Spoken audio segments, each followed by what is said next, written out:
Hey everybody, welcome to another episode of Unfiltered Brew. I'm your host Nora, and here's my co-host. I am Katerina. Today's guest is someone that built a business rooted in culture, food, and authenticity. And we're going to be talking about motherhood, entrepreneurship, identity, and how to preserve your business. Tina, explain to our listeners before we dive into your products, like what is za'atar? Okay, I'm glad you asked. It could be confusing, but za'atar is an herb that is native to the Levantan region, including Lebanon, where I'm from. So it won't grow the same elsewhere due to the nature of the oil and the soil and different properties in the area that affect how it grows. And I mentioned oil because there's essential oil thymol in it, and there's different varieties of za'atar. And the common denominator is that quality and quantity of the essential oil thymol, which gives you that very unique punch-in-the-mouth flavor profile that you enjoy with za'atar. Then you also have the za'atar mix. And so because we're wanting to confuse people, we called it za'atar herb and za'atar blend. It's the same name, but two different types of things. Okay. So the za'atar herb is used in the za'atar blend, which also includes traditionally for us sumac, sesame seeds, and some salt, and that's it. Other regions in the area might use other blends. Different things, yeah. But for us, a traditional northern Lebanon style blend is what I just mentioned. So za'atar is an herb. Yes. Really? I actually did not know that. Yes, it's an herb. I thought it was just thyme. It's in the same family. Oreganum syriacum is a formal name. Same family. It's also mentioned as hyssop. I mean, there's wild thyme. There's a few different names for it. But again, the common denominator is essential oil thymol. Okay, that's new information for That's me. very new. That Yeah. been enjoying za'atar her whole life. Yeah. So what was the reason why you chose za'atar to be the name of the product? Oh, so because customers are just beginning to get acquainted with that specific flavor, I wanted it to stand out on the bag. So when you look at our company name, Terranean, it's much smaller than the product brand name because what I wanted the focus to be was the za'atar. Za'atar, yeah. It's pita chips with za'atar. And we started the company doing the seasonings, the za'atar blends and the spreads, and quickly realized that consumers wanted a way that was convenient to enjoy it. So we went to the pita chips. But I still wanted the focus to be on that unique flavor because there's plenty of pita chips in the market today. And we're a small local brand, Terranean. People aren't coming at that time when I started. They weren't buying the product because of the brand. They were buying because of the uniqueness of what I was selling. The ease of Yeah, using those yeah. pita chips. Because typically what we would do is, so you had the spice blend that was already pre-made with olive oil, correct? And you would just dip your chips in it or your pita bread or whatever the case is. And now you've made a all-in-one product, which makes our life so much easier. And you have four flavors, Yes, four right? flavors. Yep. We started This one I'm eyeing, you guys. gosh, Look at you're this one. so Cinnamon funny. roll. Wait. Cinnamon sugar. sugar. Yeah. It's Oh like my a God, cinnamon looks roll, but amazing. healthier. Yeah. So that was good. We got what? Which one's The this? classic. The classic. The sea salt. Ooh. And then the spicy. And then the spicy. Oh my goodness. So the OG2 were the za'atar and the spicy. And then I added on the sea salt afterwards because, again, za'atar is very flavorful. A lot of people enjoy it. But you might find those customers that don't want it to be that flavorful. Yeah. And so they want to still enjoy the unique pita bread. So the other side of it is that we're making authentic pita chips with authentic pita bread. In-house. And so that way they can enjoy the sea salt chips. It's hand-harvested sea salt from the Levantine region from Lebanon, off the coast of Enfid, near my village. And we bring it here, we grind it down very finely, and we use it on the sea salt chips. And the cinnamon sugar was the last one to add. Be added on by A request. little by request. I love that. And it all kind of fits in. People are usually like, oh, that's interesting. What does that have to do with the region? Well, I'm glad nobody asked right now, but they're asking before. Dates have become very popular right now. Yes. But growing up, going to Lebanon, visiting the region, we've been using dates in our desserts, in our cooking, For in our years, food. right? Chocolate dip yeah. dates, excuse me, we've been doing that. Yeah. Like that's not new to us. But it's something that's gaining a lot of momentum right now. And so I used a date sugar on that cinnamon sugar. Oh. There's only Ooh. 1 gram of cane sugar, pure cane sugar, only 1 gram per serving. That's it. The rest is date sugar and Ohio sourced maple sugar. And so you get that really delicious taste, but don't have to feel bad for it because again, it's only 1 gram of cane. But then you Oh have my the gosh. date, So which I'm ties going in. to open it. Do you mind? If Yeah. so we Go try ahead. it? Actually, I'm excited to try it. Do you Go want for it? that. Yeah, Yeah. I'll take a piece. Date sugar. And is there like does it taste like dates or? No, it's just ground down. It's like a sweet carrot. I don't know how to explain it really. It's like a hard I word love. for me to I explain. mean, we but both love dates. I love dates. I think it's a pita chip. And so you can enjoy them on their own. You can put them with ice cream. Wait. Oh my God. This is so good. This is genius. Oh, thank Oh you my guys. God. Wait a second. Wait a second. I need one more. And so it ties in because you know, in our culture, in our food, and our heritage, we eat tons of dates. And Tons of dates. Dates Every are day. there. And then there's za'atar, which we also use tons of. And then sea salt, which is, you know, Mediterranean right there. Lebanon's off the coast of Mediterranean. And it's all, you know, healthy, premium, gourmet seasonings, no artificial colors, flavors, or preservatives. They're vegan. We are trying to cater to a healthier demographic of customers, especially with me having 3 children that enjoy the product. It's important for me to make them really a healthier option while maintaining the authenticity that we're looking for. And I love This that is you're really perfect. promoting your roots, your culture. Really interesting sometimes to hear people try to use our culture and feel like they're stripping it away from what it actually is. Like, for example, like I just want to know, like, did you ever feel like you needed to fit in with the American culture growing up? Oh, you know what? Growing up, every weekend we'd go to our church and have Arabic classes and Mass in Arabic and all that. And then you'd go back to school and you'd have some classmates that like were interested in the culture and all that, but not a lot really understood at the time. And I feel like now a lot more people are interested, like I mentioned, in learning about our culture and trying it. And so for me, the products are an opportunity to share it authentically with these consumers and friends and family who are interested in learning about our culture and being connected with it. And they're just so flavorful and tasty that it's like, why not? Why not? Yeah. And a big, like you said, yeah, go ahead. No, I was just saying, like, I personally think that food is very emotional and very connected to like your identity. So like building this brand, did that make you feel even more connected to your culture?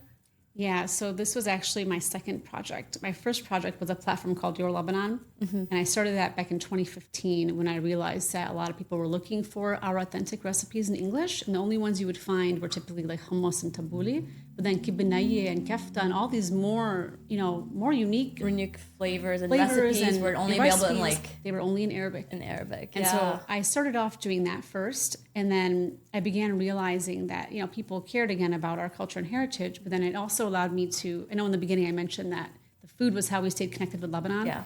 It helped me further that connection and stay close to my roots, even though I was here in America. And I love it here. I'm so lucky to be here. Yeah. And I'm so happy to be, you know, born in America and all that, like, and living here, especially with what's going on in Lebanon right now. It's really sad, but I'm able to continue sharing my culture now with my kids. So I continued with Lebanon. We did the Terranean products, and my kids are now very involved. And how do I share my culture and heritage with them? It's through the products and through our food. And the products. I love that. I love that. And you mentioned your platform. Was that like a blog that you had online? It was like Instagram and a website. Okay. So probably like 130,000 followers across the channels. That's incredible. That's awesome. Yeah. Don't do as much on there anymore, you know, because now you're busy building this brand. Business. So it's like they had to go on hold because, of course, I'm raising children while trying to do this. Yeah. And the website. It was How do you manage all of that? Like, what do you do to level your stress levels? I don't manage anything. Oh my gosh. In the beginning, it was kind of rough because I had 3 young children. No, I had 2 actually. What age range are they in? Right now, they're 9, 7, and 5. young. But I've been doing this for 7 years. Yeah, so if we do the math, toddlers? my kids were one wasn't even born. Babies, I gave birth to one about a year in, and then the other 2 were really young. And you're juggling taking care of the children while also trying to launch a brand. But it also, in the earlier years, really limited me because my time, of course, was with the children and activities. And then it's not like we're not normal parents. Like, of course, You're we have hands-on. 15 activities a week too, though. Sports, Hockey, classes. soccer, football, baseball, gymnastics, taekwondo, piano. Like, I'm not even exaggerating. And that's when you 15 a just week. started the business.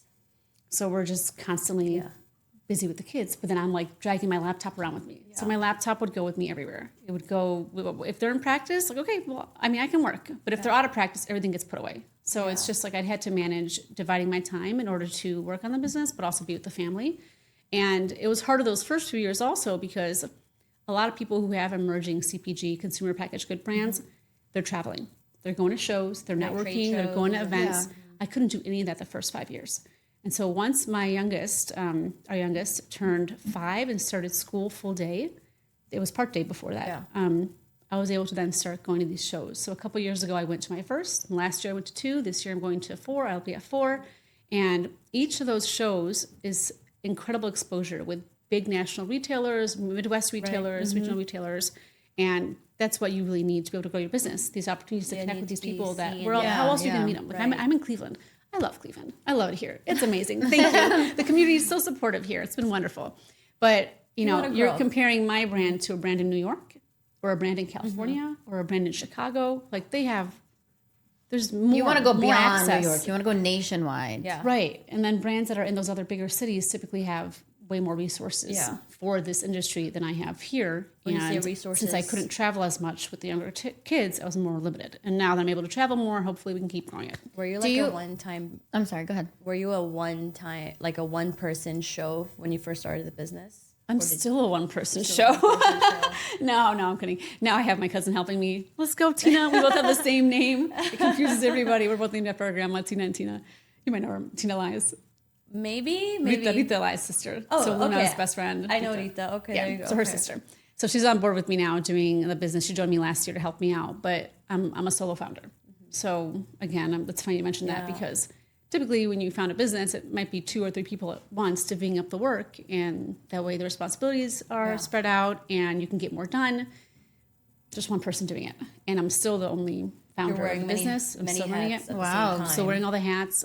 But fortunately, I have an awesome co-packer. So I just put up a video the other day, and I think Kaz might have mentioned that, but we are moving into a new warehouse facility. I did see that. New Congratulations. Kitchen. Thank you. The new kitchen. But that's my co-packer. So in the beginning, I was packaging everything myself, doing it all myself. Then as we began growing into retailers and getting more customers, I couldn't do it myself. And so I had to move myself out of that position. Yeah. Because you can't grow your business if you're constantly working in it. Correct. You got got to work on it. Exactly. Step out. Tell us a little bit of a co-packer background. Like, go back to where you first started. Oh, with your product. before I got Like my the co-packer. inception of So we'll go before I started working with my Training, co-packer, which is technically like they're my major partner right now because they're the ones that take on making the product packaging. for me. Yeah. And the packaging and In the beginning, Bay Village. Shout out to Bay Village. That's where I We moved love after Bay we got Village. married. Are you still out of Bay Village? No, I'm in Westlake now. Okay. But You're so hey, we're close. neighbors. We're so close. Yeah.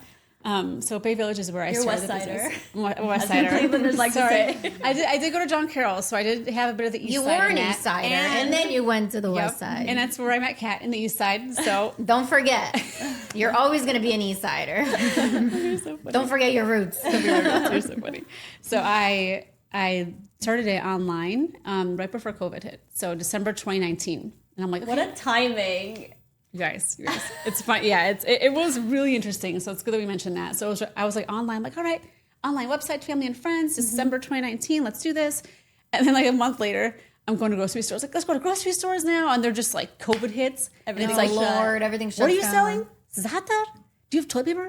Do you have flour? Do you have stuff like, you know what I mean? Like they're looking for certain items that they're like that are scarce at the time. And I'm over here like, come on, I got za'atar. And they're like, girl, like, we'll talk to you in like 2 years. So in 2020, I did a lot of focus like online, and then I began going to local stores like Chupa's Market is family owned, Like local. Yeah. Okay. Yeah, there was the Olive Scene. They were really sweet and picked me up. A few other local ones, and then by the end of 2020, gosh, was it 2020 or 2021? I don't remember. Whatever, one of those years, it's a blur. I was on New Day Cleveland. You know how they have that segment where they like to feature local companies. Yeah. So one of the hosts, I'm not gonna mention who because it's funny. He cracked a joke about my za'atar. He's like, "Oh man, it looks like something you could smoke," and then we're all laughing about it. It was really funny. And then I sent that clip to one of the buyers at Heinen's. My buyer, let's go. You're the best. Thank you. My first, bigger retail buyer.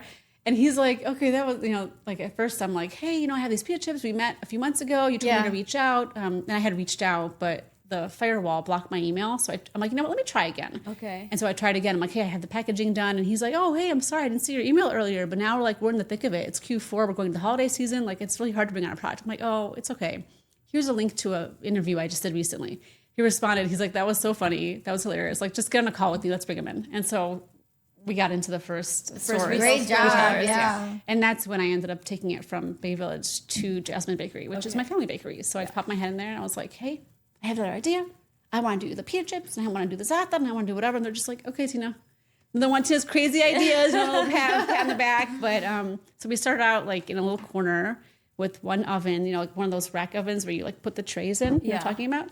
And then we had the seasonings in one section. I had a couple ladies that were helping out with the products. And how long did it take you to like develop the process or literally the recipes to get the perfect chip in here? In the beginning, with the za'atar blend, we got it all ready to go. But then with the pita chips, we would take the pita bread. Like it all started with me seeing that the bakery had surplus pita bread. Yeah. And so it would be like either too white or too brown or too fluffy or there was some reason why they couldn't use it in their regular packaging. And I'm like, Well, I'll take it. I'll take it and I'll make take something them. out of it. Yeah. I'm gonna upcycle them to the pita chips, and for a while, that's how I started it. I would but I played around with it, so I had to do a few test batches, see the ratio of the oil to the seasoning to the bread, etc., to see like where I was at. Like in the beginning, okay, that's how we grew up eating it, super seasoned.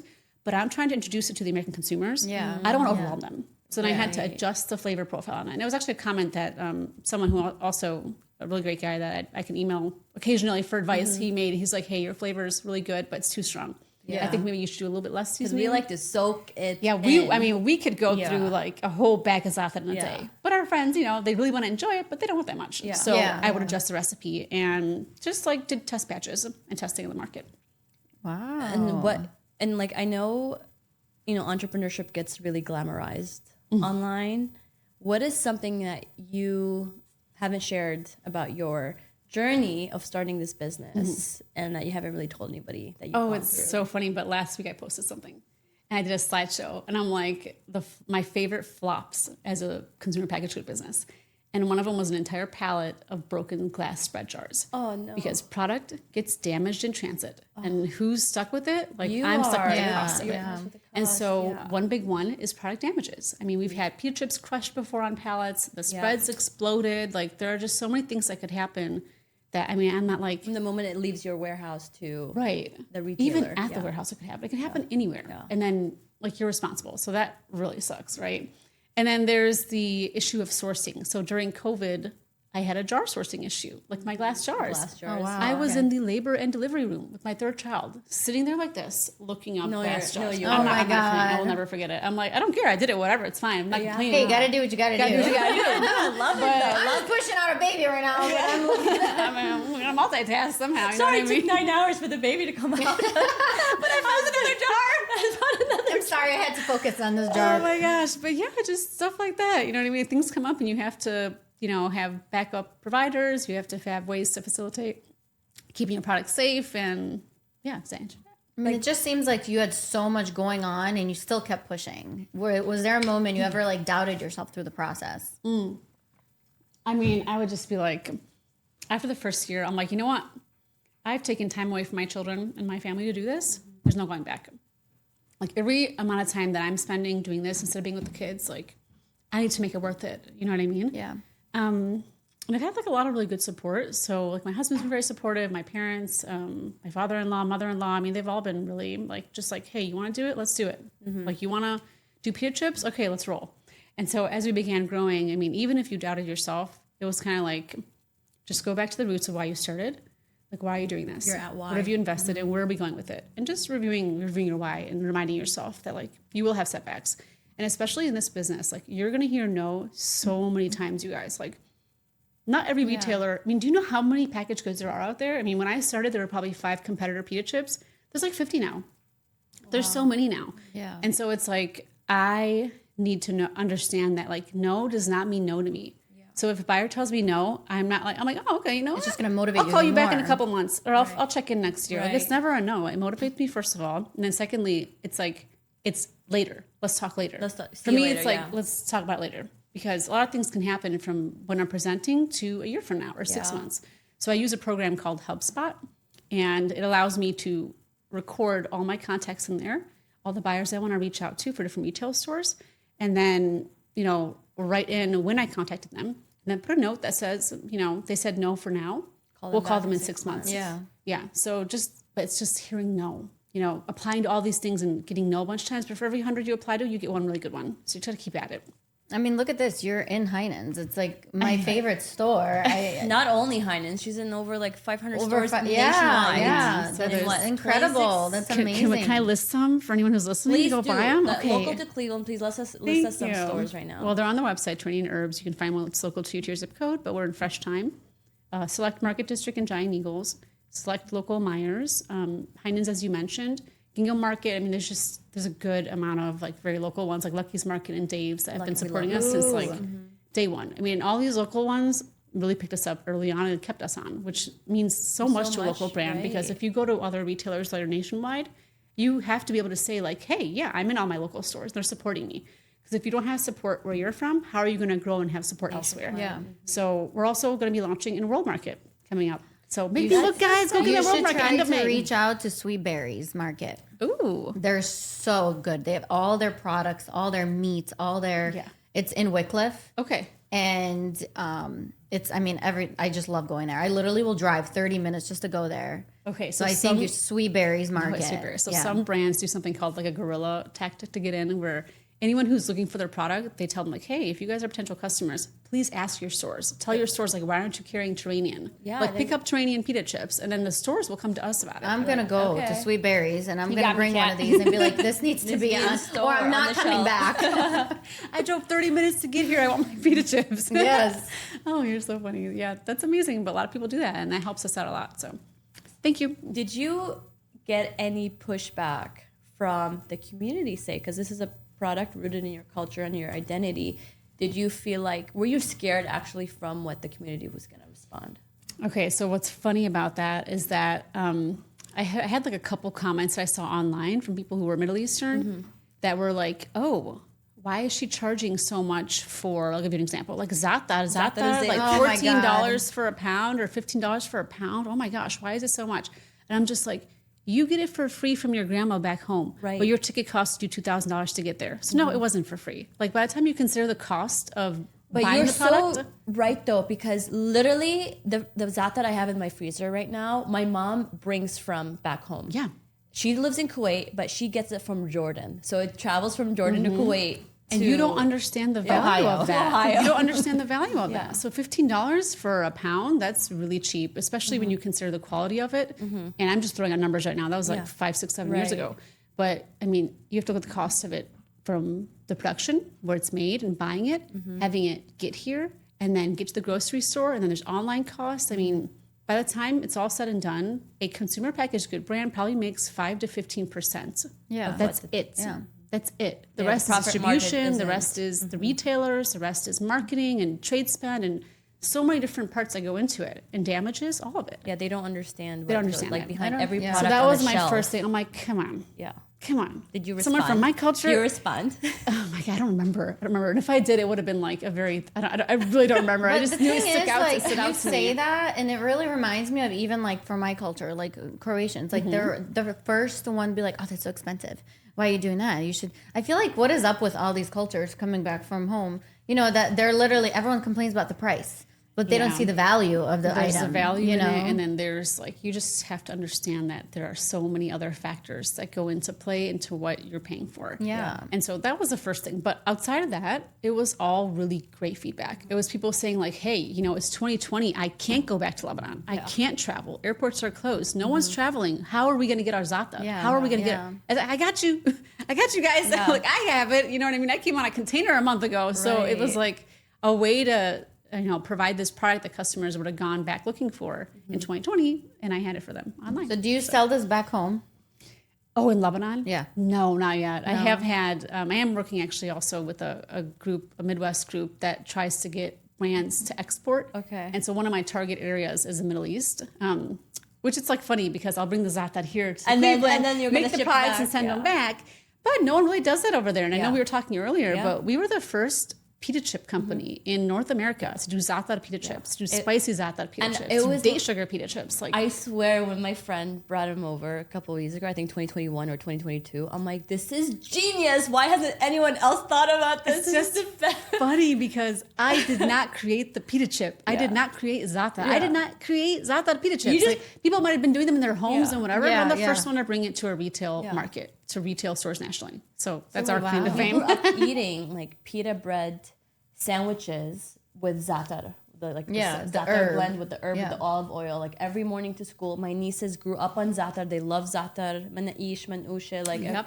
and I want to try this one. Please, yeah, open it Go up ahead, because I want open you. it up. Actually, let's. I get want it to out. try hungry. I was, all like, of them. not Why don't we tore try through all those of them, yet, you guys? yeah. Now you guys are really making me Kat has- hungry over here. Well, why don't you try that one? Should I try this one first, or you want me no. to try these ones first? I want you to try this one now because I feel like I want to get a real like live. Show them what it looks like. You got to show it to Yeah. them. Look at this, Hold you it out. guys. And so here's the other This thing. is what it looks like. They're unique flavor, unique flavor, of course, but the pita chips looks they like mentioned, some- oh, they're it looks authentic great. pita chips. So they're What's it- unique shapes and Yeah. sizes. And we like to say too, you can enjoy them on their own, like what you're doing now. But you can put them on salads. Are you familiar with the fattoush salad? You know, fattoush salad. I've made It's you like fattoush before. Yeah, it's like the queen of our spread salads, of yeah. salads for us. I love Arabic food, by the way. All right, let's go. This is perfect. This is your fit. She does. You're does. my customer for this. when, like her. So I went to her house once, and her mom cooked all this like food. Remember? And oh my gosh, I still to this day go and get the grape leaves. So I at love the, that. Mediterranean. store. There's so many people with our background here Oh my in God, you Cleveland, guys are here so in the good. States, in the USA, and we're all trying to share our food with people. But what was lacking was the representation of our authentic products in American grocery stores. Yes. And so when I started, my goal was to increase that. So we did the seasonings, because when I began my business, there was no za'atar in the shelves. There in American isn't. stores. No, there really None wasn't. at all. Right. And That's what I'm saying. so- It's one of a kind. So that's how we started. Now there's all kinds of company. McCormick started one. Everyone started one. I'm not saying whether that's good or, haven't it's seen good the or McCormick bad, one. but I know that other brands have other ingredients in it that to me are not culturally appropriate, if that makes to sense. the- Like a lemon peel. No. Use sumac. Wheat I and really like chickpeas. that. No. Oh, That was really good. I like that, and I like how it has a little zing to it. That's what it that's is. Is that the cement. za'atar? It's the Is that za'atar the- and the cement. The zing is the za'atar. The I like the tartness is zing. the It kind sumac. of tastes. I wouldn't say it's not sour, but it's Yeah, it's like a tang. it's a ting. It's tang like a is the little. sumac. I love that. and the zest is the za'atar. Yeah, And it's like, really imagine like the oregano or regular thyme, that flavor profile, but much stronger. good. Yes, I And can that's how actually like to taste the explain it. oregano and like it's like Italian seasoning But kind it's of. so much stronger, and that's what's the difference with za'atar, because there's so much more essential oil in that thyme. Even when you really look at good the for herb, you. It's and actually good for I don't know the why brain. someone wouldn't like that or even think that it's too Oh, much. I had someone email me. They're like, "Oh, you know what? I tried it. I didn't like it. It tastes like dill." I'm like, "Dill? Are you Oh my kidding God, me? that's far There's from no dill. way." No way. I feel just like had was that. so That is funny. far You know how from sometimes dill. people think cilantro tastes like soap. Yeah, yes. I feel like some so people maybe have that's those more like I'm weird like, that's okay. I'm like, you flavor don't have. profiles. Yeah, I'm like, okay, that one's not for you. Then you can have the sea salt and the cinnamon sugar. Like those are for you. So I have a product that caters should to eat it, anyone too. who's interested in these different flavors. had one. So I'm gonna get So- it in all. The only thing about It's so za'atar is good. it gets in all your teeth. gets in your What's teeth. this one? Oh my gosh, that's a spicy za'atar, and Okay, it's just I gonna like hit you on the way spicy. down. It's mildly spicy. We need some hummus. You need Lebanese for that Lebanese. one. Oh my Lebanese. gosh, I'm sorry. you guys, Lebanese. Lebanon. So on the back of the bags, I put enjoy with, and I highlight a spicy. founder's favorite. And so I put Lebanese for the za'atar chips. I put hummus and cottage cheese for the sea salt chips. Wait, I love that. Oh, it's so good with cottage cheese and hummus, you Guys. guys. And each package tells you exactly what to pair it with and what's like her fan favorite. So Ooh. like, sea salt is hummus and cottage cheese, which makes sense. And then obviously lebne. Can you explain to our listeners what lebne is? Because I don't Sure, think it's like a thickened, savory yogurt. Oh gosh, my friend Kareem has Yaza. It's a they make Lebanese for the American grocery stores. Stop! I know. Yeah. And so I hope I'm explaining it right. He doesn't come at me afterwards and say, you didn't explain that well enough. But it's like a thickened, savory yogurt. It's super healthy. I mean, it's really delicious. I mean, if you like regular Greek yogurt, like it's different. That's like, when I think Greek yogurt, I think of like, you know, like my sweet, does morning yogurt or I whatever. would This say is like it's savory. more like, I would describe it as not maybe regular yogurt, but the consistency is like cream cheese. Yeah, that's a good And point. it has a little bit of like salty. More density to it, like yeah, salty density. and savory. More dense savory. Yeah, but definitely go out and grab Lebanese if you're gonna get my za'atar chips because it's like the ultimate duo. And then the sea salt ones with the hummus, of course, or on their own. I like the bit sea and with salt. I cottage just had cheese. that. There's a little bit of kick in this one. I like Yeah. it. It's not too spicy. Yes. But there's like a kick in the back of my throat right It's now. not I feel gonna it. burn your mouth off. Yeah. And that to me was important because our target customers include children. Right. And so we want kids to be Yeah. able to enjoy all of them. And my kids Larry's love the looking spicy. at us like, can I have a picture? Do you want- Larry, do you want a We'll chip? pass some out afterwards. I do. I'm not gonna lie to you guys. I just tried all 4 of these, and I like the original the best. And then I like the Wow. cinnamon. I like Great. the spicy, and then I like the sea salt. I love that. This was your first time trying za'atar, right? Yeah. Yeah. So that's like This was my first time, and I'm gonna go buy some now. So I hope more people are open to trying it. Mm-hmm. And I mean, that's our OG product, the za'atar one. And the rest came to follow it, to support it. And what's really good about it is that after we launched each flavor, we saw that we still maintained the sales for the current flavor, but then got new ones for the new flavors. So we were able to grow all the products, and hopefully more people will try. The spicy has a bit of a cult following. So people who like the spicy really love the spicy. Like if I look at social spicy media, food has, again, like you said, social media. People love spice. yeah. So all my the majority of my tags on social for the pita chips, it's spicy. always people talking about the spicy. I'm like, where are my sea salt people? I mean, people do post about it, but it's just funny that one has more of a cult following. Yeah. And the cinnamon sugar, that one again is a newer one, but I think that I have to do a really strong job of educating people that it's not just sugar, like it's date sugar, you know? So it gives them another reason to want to try it. It's unique, it's healthier, they're all healthier options. They're all avocado oil now. So people are talking about avocado oil. So Ooh, applesauce. avocado This oil. could be good with applesauce. Ooh, Yes. I The just cinnamon read that. sugar. Yeah. Applesauce, it's good with cottage cheese, it's good with ice cream. I love it with ice cream. And there's Like cinnamon ice cream. That sounds cinnamon, so vanilla good cinnamon right now. ice It's cream. like cinnamon. What about? I was gonna say it almost gives me like cinnamon toast Crunch. yeah, vibes, 100%. right? I thought of did- that it too. took I me- didn't want to say but it's anything. like better for you. So that has over 10 grams of cane sugar, I think, per serving in the cinnamon sugar cereal or toast crunch or whatever. This one has one, like I mentioned. You know how you can like taste certain chips and certain, pita and certain foods that are healthier? Like to me, obviously this is really healthy, but it doesn't taste like that. It tastes good. It doesn't Yeah, taste like it's good. sugar free, or it doesn't taste, how And like that's really certain important and something that I had to make sure I conveyed really well in the packaging, because I don't want people to be turned off from the product if it seems like it's Yeah. too healthy. Right. But it is. It's healthy. It's I mean, I don't want to say it's like healthy. I mean, obviously vegetables and fruit and all that, and Yeah. But it's the best in the market for pita chips. And that's because it's lower in calorie and carbs, no artificial colors, flavors, and preservatives. Yeah, there's no, it's not fried, it's baked, twice baked, not fried. Wow. It's avocado oil now, so it's seed oil free. low sodium. And the seasonings themselves are very healthy for you. But people need to know that they're also exceptionally tasty as well. So for me, I'm not going to put a product out there just because it's healthy. Like I don't, You I want don't it to taste good. like I've had so many instances where I purchased products for my kids where it's like, oh, healthier version and cleaner version and this, and tastes they like won't eat cardboard. them. Yeah. I can't go back. Why am I buying that? I'm paying more for it, and my kids aren't even eating it.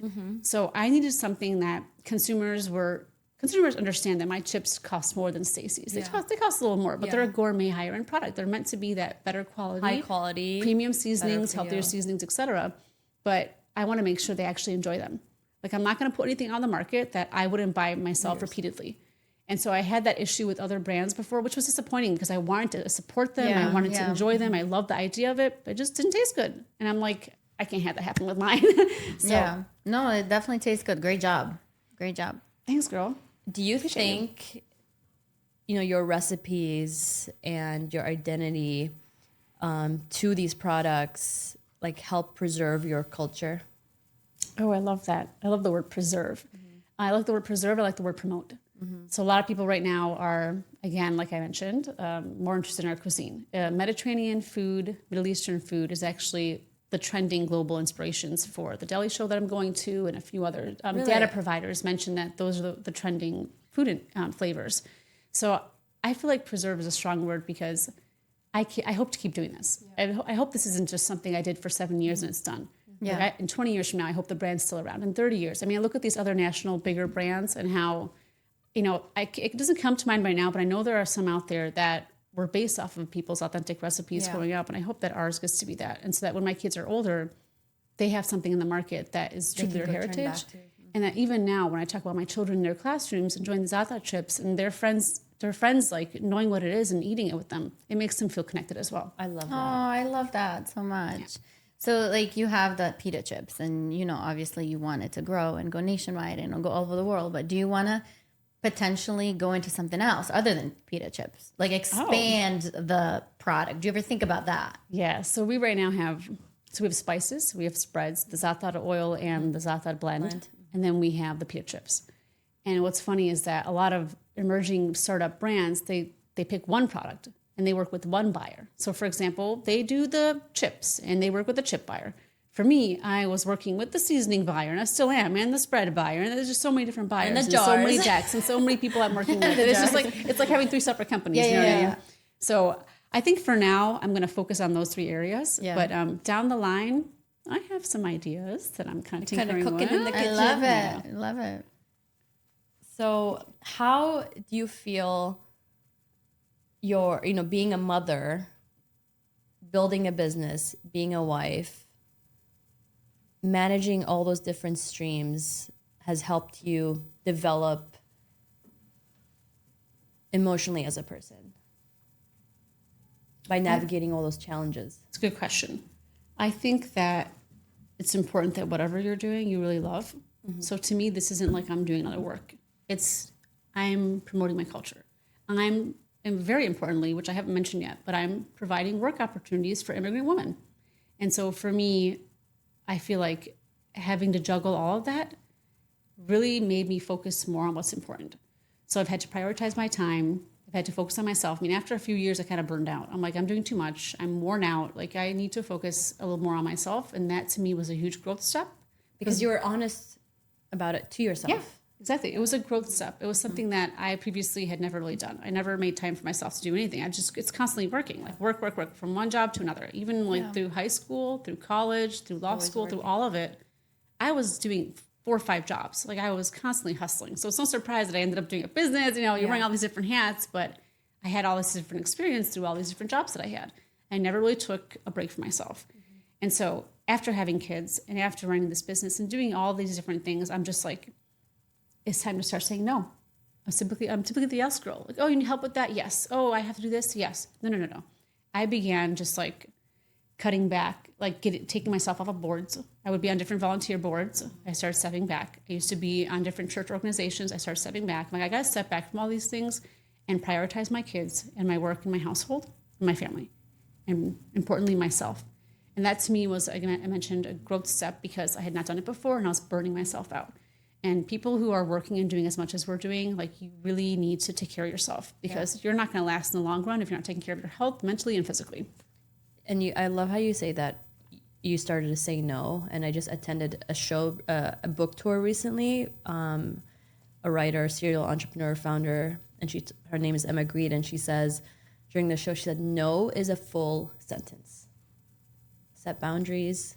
Got to take care of yourself so you can be able to pour back into the things that matter in the moment. And I think that was like your realization when you realized, I got to step back from all these other commitments and 100%. Focus on what's important in the moment, your business, your family. And even by saying no, and I love that you said, I don't have to explain myself. Yeah. Like, no, just no. No means no. Yeah. Like, I like that even better because I'd be like, no, I'm sorry, I can't be on that board or I can't do this anymore because, no.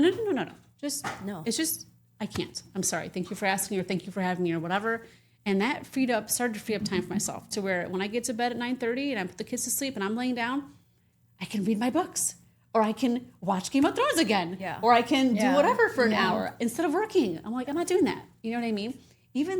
Even social gatherings, like my family, God bless them. Yeah, they understand if I can't make it to stuff, or like my family, my friends. I'm like, hey, like if I can't make it, they're not like, oh, they're not. No one's offended anymore. No one's like insulted or offended. Yeah. They understand. They're like, we get it. Get offended first, like I in mean, the beginning? maybe they might have been. It's offensive when you stop showing up to stuff and you stop inviting people. Like I'm just not doing as much. But like now as a Middle Eastern, for anyone our from our culture, I mean, too, it's like a weekly thing. It's called wajbit. There's always something going on. Anyone who understands our culture.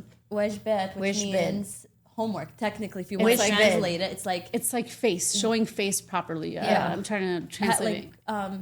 Basically paying dues to your you elders have to just and show your up. family. Yes, right. I mean, that's kind of how it is. And just show up for like 30 minutes. Just show up. But I don't want to show up to the stuff we want to supportively show up to. But it's become like people are more understanding now. Like, you have 3 kids, you have 3 young kids, and you're building, and you have your business, and you have whatever else is going on. Like, as I mentioned, all the activities for the kids. I'll wear myself out. Like, I'll burn myself out again. So it's just been really important to prioritize myself, my time, my kids. I really love that because there's a lot of times I find myself too always being like, yes. She knows. And I tell her. And she always tells me, she's like, Kat, you just got to say no. And it has a lot to do with like my job and like all that. And it's just like, because it's an on the go job. So it's just like, I'm always on the go and I'm always saying yes. And I'm like, you know what? I need to learn how to say no and put myself first sometimes. Practice it in front of a mirror. Be like, no. No. But I know what you mean by when you say you feel bad, because I always feel bad for saying no, but I should not feel bad for saying no. No. She says it super aggressively. She goes from the yes girl to every time I ask her something, she's gonna tell me no, and I can't ask her why. I said no every time I'm gonna ask you to do something, and you're gonna tell me no. No, I'm not. You're different. That's different. So did you grow up as being like an only daughter, or did you have sisters? Oh no, I have my sister. I love you, Fifi. And she's the best. What? And my brother. course, there's 3 of us. Were you the eldest or Middle child. Middle child. Let's go, middle child. Okay. I'm a middle child too. So are you. It's like, do you think like there's anything that you carried as an Arab daughter emotionally that people don't talk about enough, especially growing up in a foreign country? You guys, you would think that, but my parents were so easy on me. They were so trusting of me. They knew me. They knew I'd make good decisions. They knew I was responsible. Like, they let me work, as Kat knows, out at a hookah bar all the way in the east side, 45 minutes away. Yeah, I was the event coordinator there. No. And like, No, it was she like was. 18 or 19. We were there every I did it Friday. for years. Yeah. So you had it easy. And so, I mean, you know, I never asked for too much though either. You know what I mean? Yeah. I was very responsible, and I went to church and I did all my activities. I did my work. I kept up with things. Like, I just feel like I was responsible enough to where my parents trusted me and weren't like, you can't do this and you can't do that. You can't, you know what I mean? They didn't set limits the way that, like, as you Most mentioned, Arab it happens a parents, lot. yeah. So that was something I think I lucked out with. And do you think it was different between you and your sister, or did she get the same Oh, treatment? forget it. She's the baby of the house. She Is gets she the whatever she youngest? wants. Okay, yeah, she Whatever she wants. And I know she's going to listen to this and be like, hey, you calling me out? No, girl, you get whatever. She still gets whatever she wants. It's always the youngest. Like, Yeah.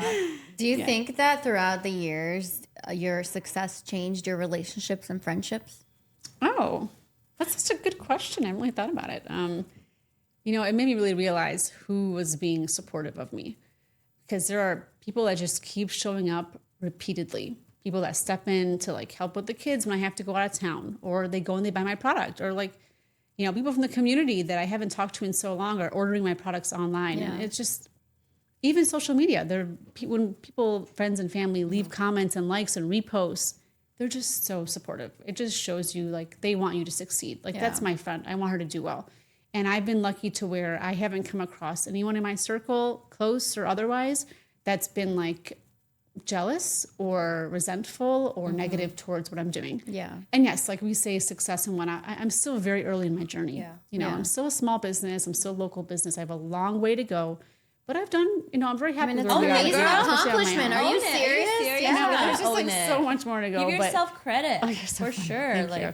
I think sometimes we don't give ourselves enough credit, and I think As you women, should, I think. as women, and I think, I mean, you are very successful, and you're going to be even more successful. I mean, how often Inshallah. do you come across someone, exactly, inshallah, how often do you come someone that is first generation American that you know from a local community that has her product on a shelf in one of the biggest stores, Heinen's and Giant Eagle? I mean, and you're in nationwide, so Thank you. I gotta give you props. It's not an easy job to do, Shit. and Thanks, as a guys. mom Man, I'm all over of the 3 place. people, as a mom of 3 kids, I'm sorry, Yeah. 3 people. You Hey, they're three people. I mean, they are people. You guys. They're little people. little Yeah, humans. they're not like kids. Being yeah. a wife, I have to give you prompts for that because first of all, we're both not married. We don't have kids. And we are constantly trying to juggle the podcast, our full-time gigs, Yeah, it's a lot. socializing, attending events, and having kids on top of that. Like, I can't imagine like how hard it must have been. It's a lot, but you gotta say no. Like gotta I said say to no, you, I used to exactly, try and yeah. juggle everything, but Yeah. now I'm like, it's just time management. And people, you know, you mentioned my friends and family, how it's been the past few years. They're understanding. They get it. They know, like, hey, I don't see Tina in 2-3 months because she's working. She's with her kids. She's doing what you know what I mean. It's not like I'm intentionally avoiding people. Like, I want to see my friends. I want to see my family. And it's like, and when I do see them, it's like, yes, you know, here's my one time a year that everybody sees me in this big group function. You know what I mean?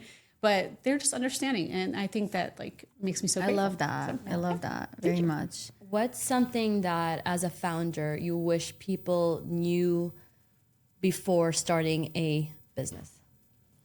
I think people who are starting businesses should do some research on the resources that are out there. Cleveland has so many incredible groups that support smaller businesses. Like, if you have your plan in motion, it's ready to go. Don't try to do it by yourself. Don't do it all by yourself. Like me, for those first few years, like I didn't know about any of these organizations that were out there. It wasn't until I was a few years in that I'm like, oh, you know, there's gonna be someone out here making food products, or, you know, you're not alone. You're never alone. Like, whatever you're doing, someone else has done it before, and they're at it, maybe not exactly the same, but they're at a different level than you, and they can share their guidance, their mentorship, their help, their support. It's not just them, but also the groups locally. You have Jumpstart. You have Cozy, you know, Greater Cleveland Partnership. You have the Burton Morgan Foundation. You have CASE. I'm going to CASE today. They have a program for World Good, And it's K students who work on different projects for local businesses and national businesses. So there's just so much out there that you can tap into, and the support you can get is You don't have really to do incredible. it alone. Exactly. You got to explore and network. Yes. Did you have any difficulties raising capital for your business? Do you guys want to laugh? It's a good question. I never raised capital. Really? It was self-funded. I started with $500. I bought a bunch of labels and jars online, as I mentioned. I started selling on the website. And then all the money that would come in, I mean, the first couple of years I wasn't really paying myself, but I was also working barely part-time on it. It was more of a hobby. It wasn't until we got to the third year where I was like, okay, now, this is more of work than just like a hobby, but I just kept funneling the money back in the beginning.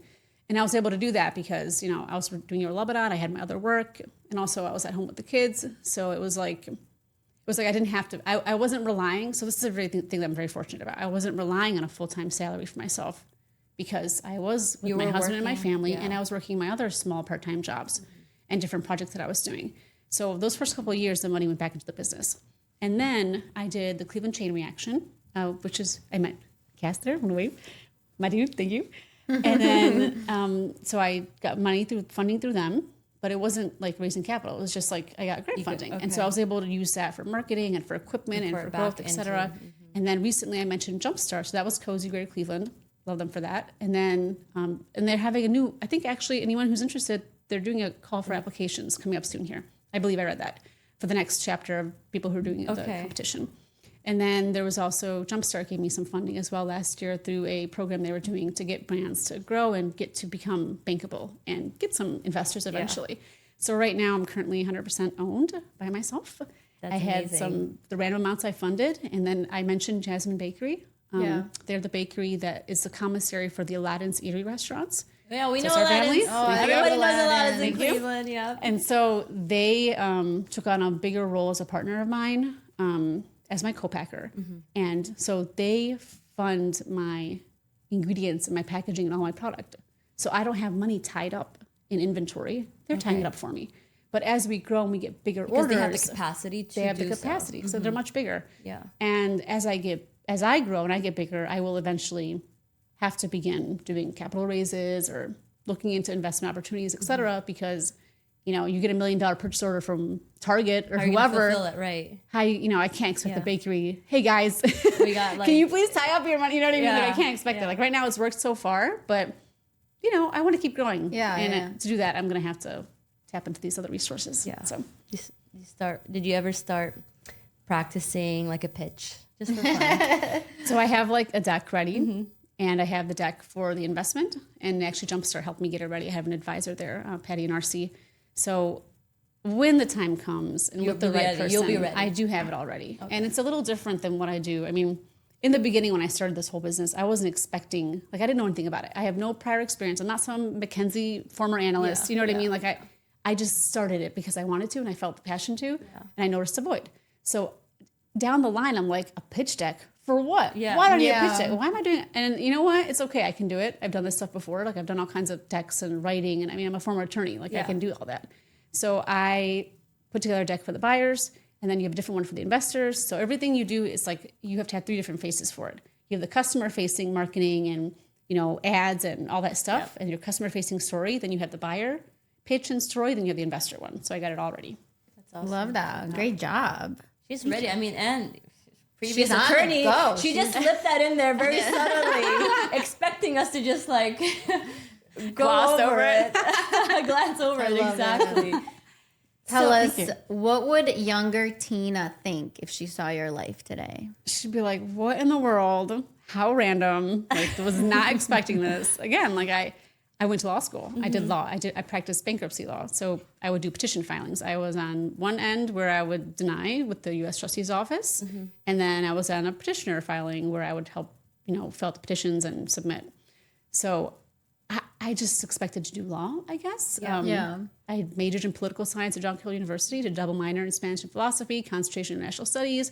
And so I thought that's what I was going to be doing. Path. I would always look at people who had business and be like, man, How do you do it? First of all, how did they have, I don't want to say, the balls to do it? You know what I mean? Like, it's scary. It's risky. It's not certain. There's so many variables.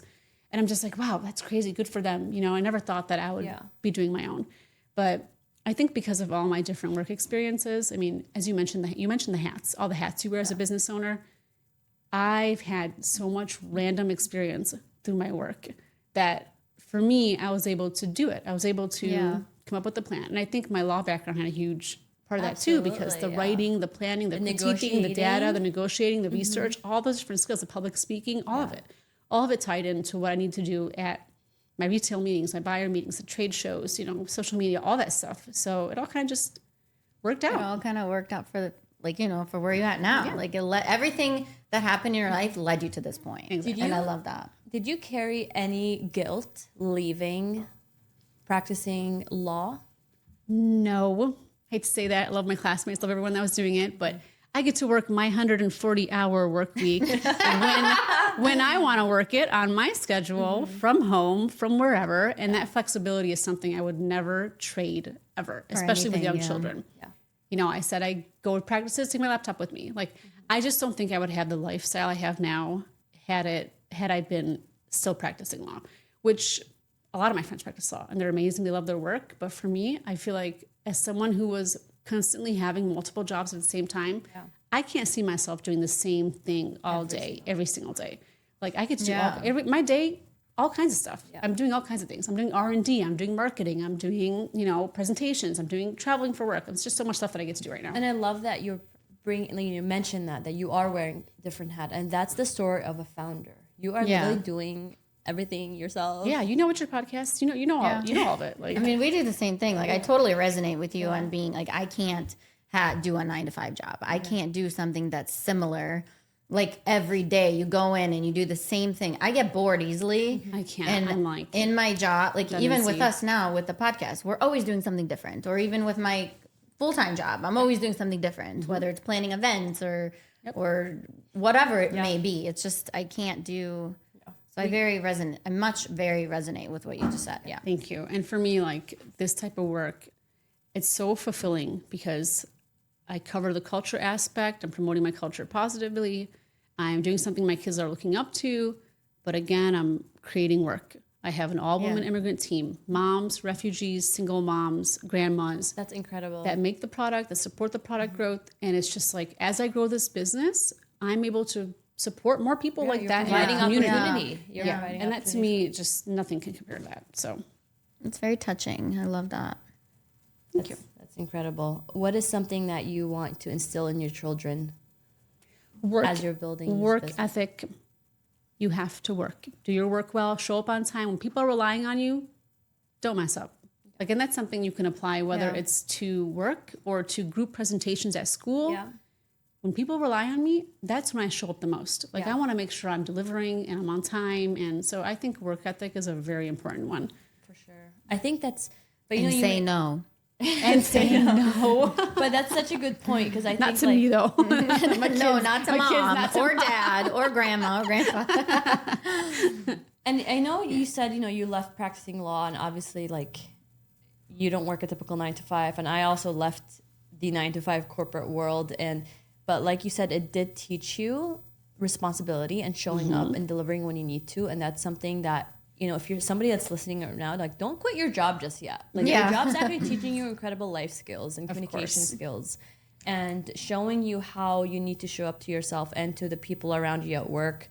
I think that's a really important thing to do, is to just not be so impulsive. Logically, not emotionally. Not emotionally, and also... And we are not responsible if you quit. Yeah. We're not responsible if you quit your job. The whole disclaimer.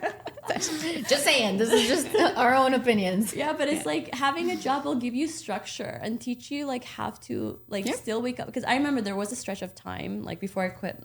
There's multiple jobs that I've quit, but the first time I quit my job, it was like the first time I quit after 7 years of being in corporate America, and I had a stretch of 6 months of not really knowing what I'm doing, and I would sleep in one day and not, stay out late, or I tried to organize my day, but it was such a mess. I was like, I lost the structure of my day. I didn't know where to start again. You need time management. Yes. That's a huge one. Like time management and schedule and holding yourself accountable.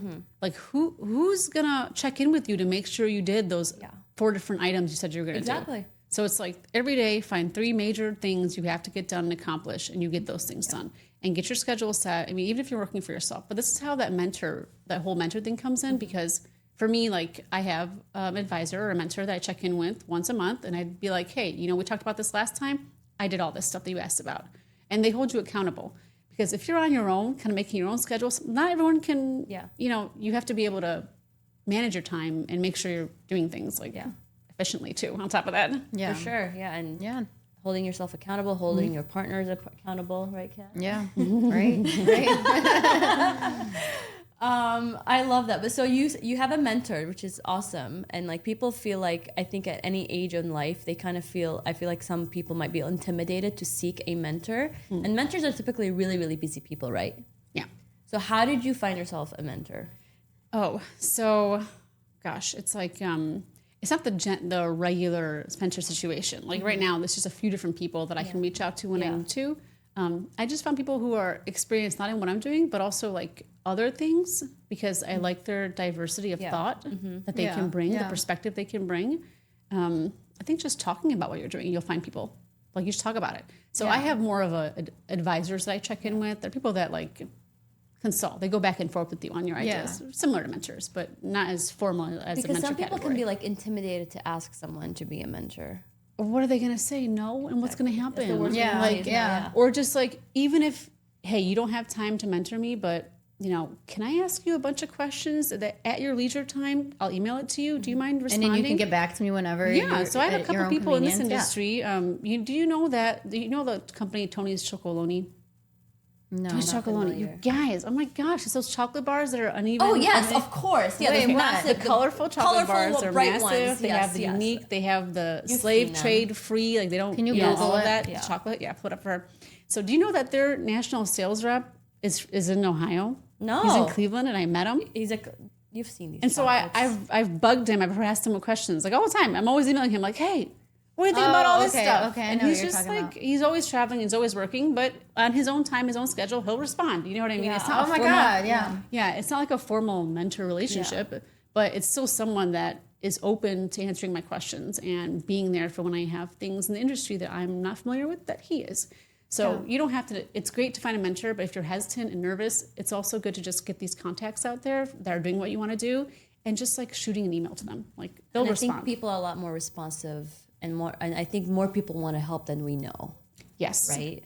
So that's correct. I agree with that. But what's huge for me is I have to respect their time. Correct. Yeah. You know what I mean?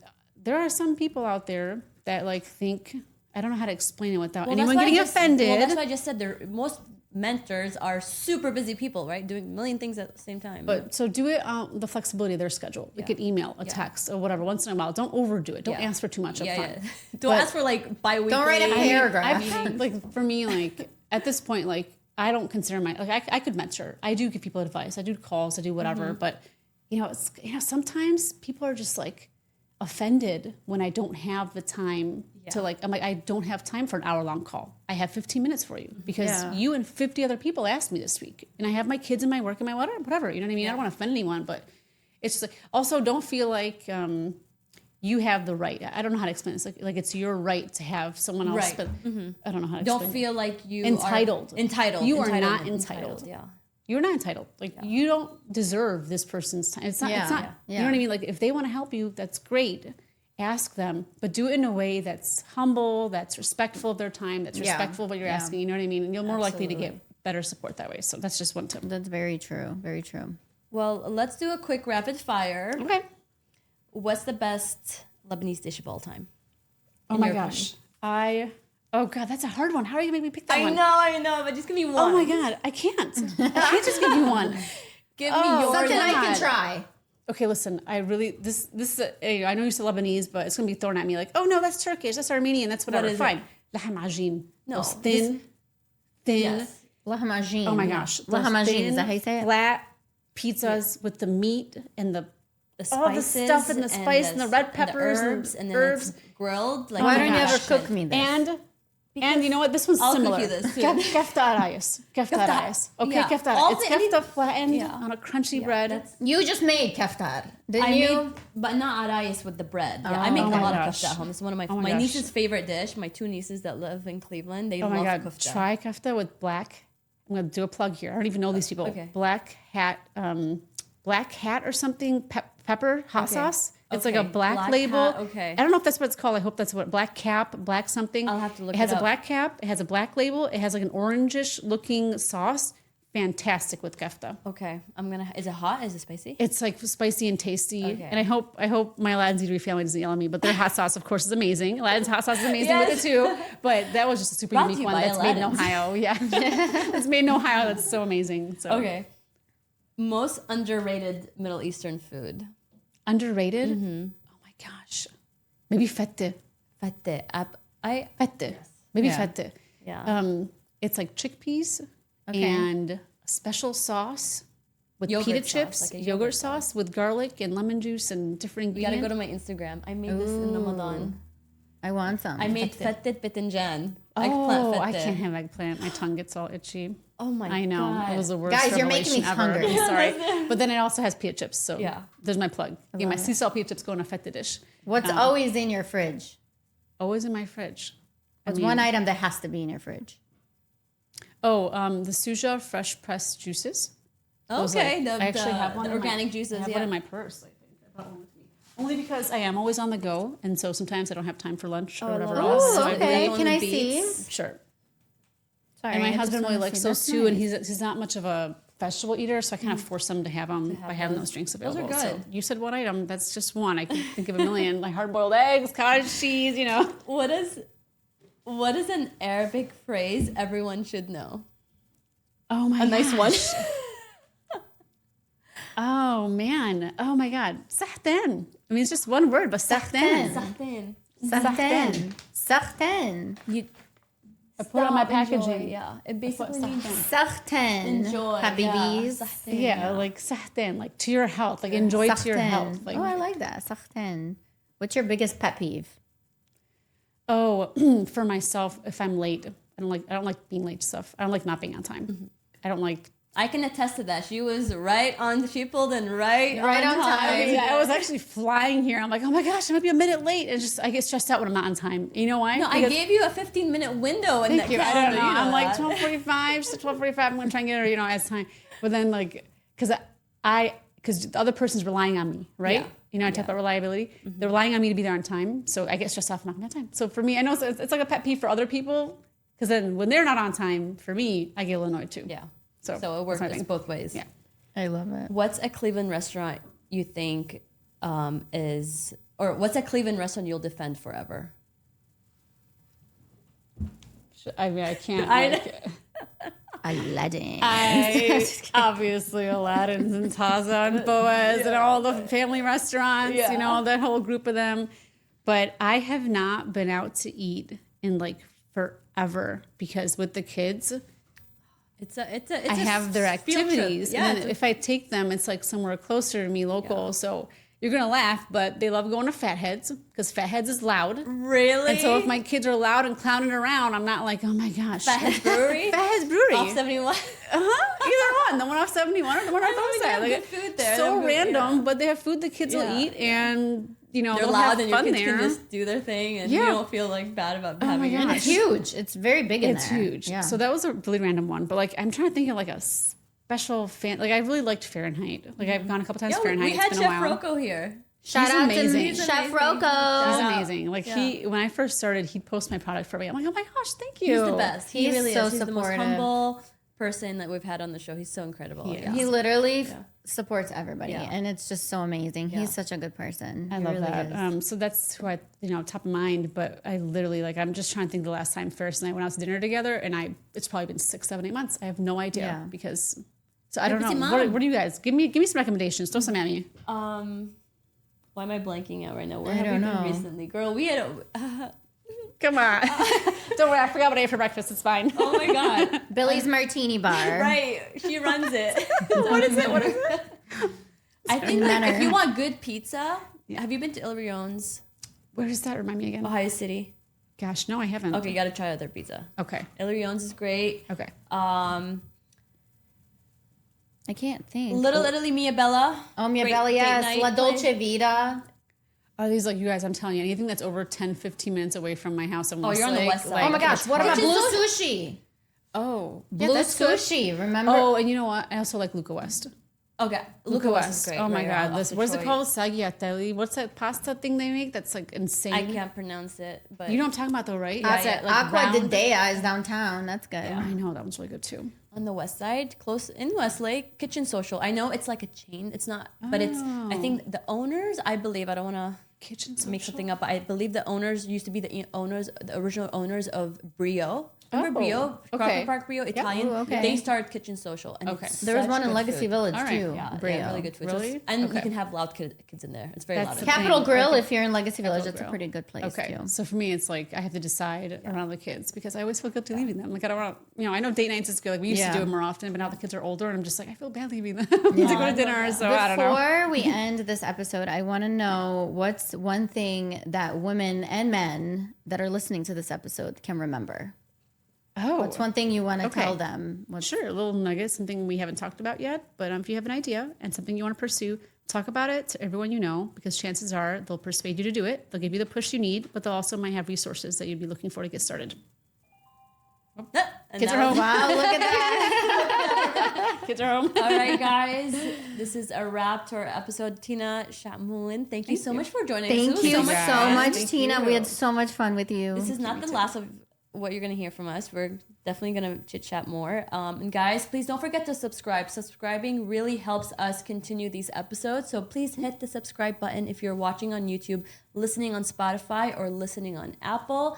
Follow us on Instagram, unfilteredbrew.pod. And TikTok. don't forget to check out Terranean Herbs, guys, at your local store. Check them out This online. is all like flavors, guys. They're amazing. Terraneanherbs.com. Find out where they're at around you. And we'll see you guys next time.